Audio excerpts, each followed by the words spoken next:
Pembacaan Alkitab hari ini terambil dari 2 Petrus pasal yang pertama ayat yang kedua sampai dengan ayat yang ke-8. 2 Petrus pasal yang pertama ayat yang kedua sampai dengan ayat yang ke-8. Kasih karunia dan damai sejahtera melimpahi kamu oleh pengenalan akan Allah dan akan Yesus Tuhan kita. Karena kuasa ilahi-Nya telah menganugerahkan kepada kita segala sesuatu yang berguna untuk hidup yang saleh oleh pengenalan kita akan Dia, yang telah memanggil kita oleh kuasa-Nya yang mulia dan ajaib.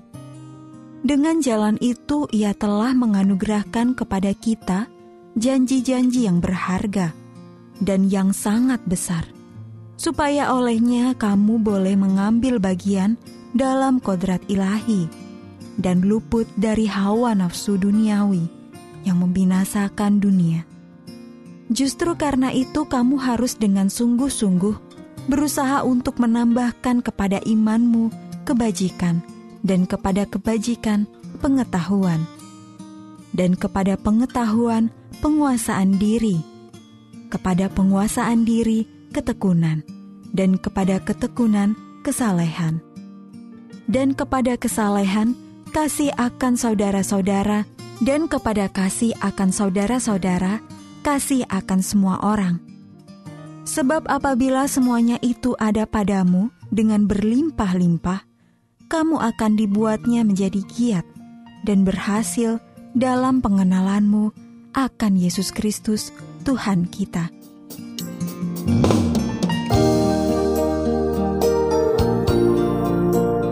Oh, di Tuhan ada nama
mana yang berat dikala hidup mendesak dari sesat melintas gambar ibu sewaktu berlindung kembali sayupku dengar namaku disebut di doa ibu, namaku disebut di doa ibu, ku dengar ada namaku disebut di doa ibu.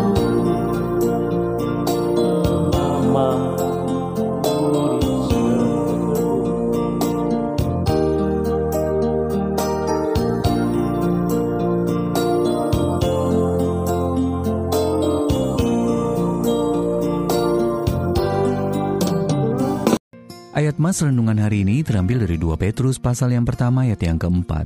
Ia telah menganugerahkan kepada kita janji-janji yang berharga dan yang sangat besar. Judul renungan kali ini, Janji yang Berharga dan Sangat Besar, ditulis oleh Monica LaRose. Saat mengalami kegagalan yang besar, amat mudah bagi kita untuk meyakini bahwa segalanya sudah terlambat dan kita sudah kehilangan kesempatan untuk menjalani hidup yang bernilai dan bermakna. Begitulah perasaan Elias, seorang mantan narapidana yang mendiami penjara berpengamanan maksimum di New York ketika masih di penjara. Aku telah mengandaskan janji-janji tentang masa depanku sendiri, janji tentang kesempatan yang seharusnya bisa aku ambil. Program sarjana bagi narapidana yang disediakan Bard College menjadi awal perubahan hidup Elias. Ketika mengikuti program tersebut, ia berpartisipasi dalam tim debat yang pada tahun 2015 berhadapan dengan tim debat dari Harvard dan menang. Bagi Elias, menjadi bagian dari tim menjadi cara untuk membuktikan bahwa janji-janji itu belum sepenuhnya kandas.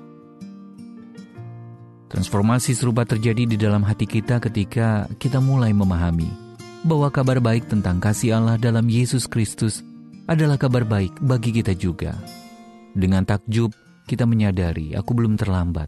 Allah masih mempunyai rencana di masa depan bagiku.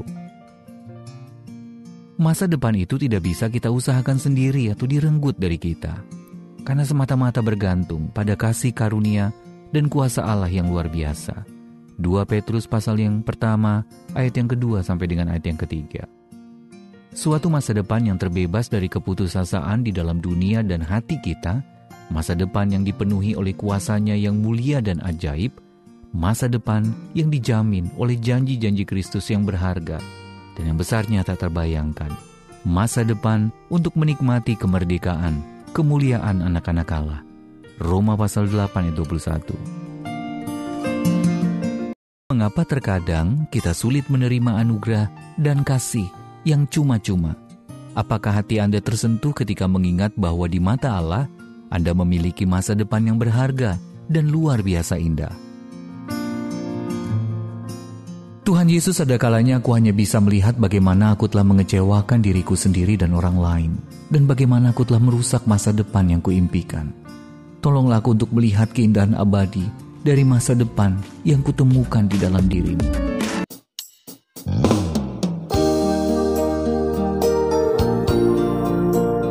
Oh, di luar